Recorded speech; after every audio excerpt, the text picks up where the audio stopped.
ہمیں منع کیا جاتا ہے مادہ پرستی سے. کیا وہ جو آخرت کی زندگی ہے، وہ جو جنت کی زندگی جس کا ہمیں لالچ دیا جاتا ہے، اگر میں غلط کہہ رہا ہوں، یہ الفاظ غلط استعمال کر رہا ہوں تو معذرت کے ساتھ، لیکن بعض لوگ کہتے ہیں کہ ہے ایسا کہ لوگ جنت میں بعض چیزوں کو پا لینے کی خواہش ضرور رکھتے ہیں، تو کیا وہاں مادہ نہیں ہے؟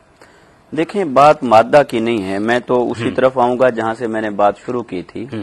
یہ مادہ جو مادی کائنات ہے اور میٹر جسے ہم کہتے ہیں، اور یہ مادے کی ڈیفینیشن کی طرف جائیں تو پورا ایک علم ہے، فزکس اور کئی علوم ہیں جو اس کو ڈسکس کرتے ہیں. دنیا کی کائنات کی تو یہ جو کچھ کائنات ہے اس کے بارے میں تو اللہ رب العزت نے یہ فرما دیا کہ وَسَخَّرَ لَكُم مَا فِي السَّمَاوَاتِ وَمَا فِي الْأَرْضِ. زمین و آسمان میں جو کچھ بھی ہے اللہ رب العزت نے اس کو تمہارے لیے مسخر کر دیا ہے.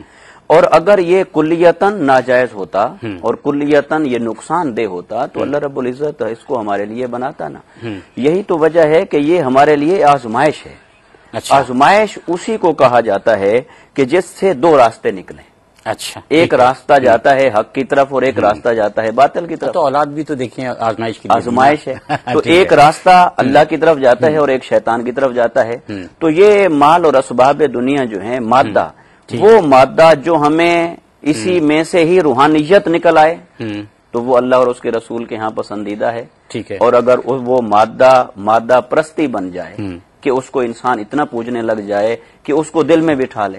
اور یہاں بھی آج آپ کے موضوع میں جو لفظ ہے وہ ہے حب دنیا. ٹھیک. اور میں اس طرف بھی اشارہ کرنا چاہوں گا کہ حب جو ہے یہ محبت کو کہا جاتا ہے اور یہ دل کا رشتہ ہے. صحیح. ایک یہ ہے کہ آپ دنیا کو برتیں، دنیا کو استعمال کریں، مال و متاع ہیں، اسباب ہیں، کچھ بھی ہیں. آپ ایک بڑے محل میں رہیں، اچھے مکان میں رہیں، اچھی گاڑی میں آپ سفر کریں، اچھے کپڑے آپ پہنیں. یہ ہے کہ آپ مکان میں ہیں، آپ کپڑے پہنے ہوئے ہیں، آپ ان چیزوں کو برت رہے ہیں، ان کو استعمال کر رہے ہیں. اس حد تک تو یہ عبادت بھی بن سکتی ہے اور گمراہی بھی بن سکتی ہے.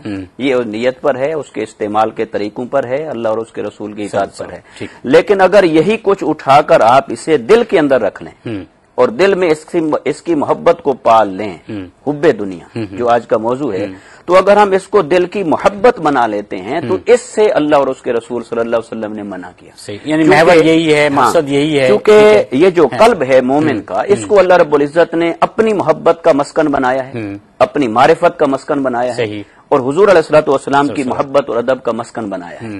تو یہ دل جب دنیا کی محبت کا گھر بن جاتا ہے تو اسے آپ ایسے سمجھیں کہ یہ پھر پاکی اور ناپاکی کا امتزاج ہو جاتا ہے.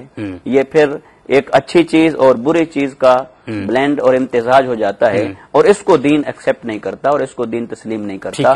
تو یہ اس کی عرفاء نے تو ایک مثال دی ہے، اگر آپ کے پاس وقت ہو تو میں عرض کر دوں. تو ایک مثال دی ہے کہ دنیا اور مال دنیا کی مثال کشتی کی طرح ہے. اچھا. کشتی کا سفر تبھی طے ہوتا ہے جب وہ پانی میں آئے، دریا میں ہے، سمندر میں ہے، بوئی ڈالتے رہو گے پانی میں ہے تو کشتی کی منزل بھی آئے گی، اس کا سفر بھی طے ہوگا اور وہ ڈیسٹینیشن تک پہنچے گی.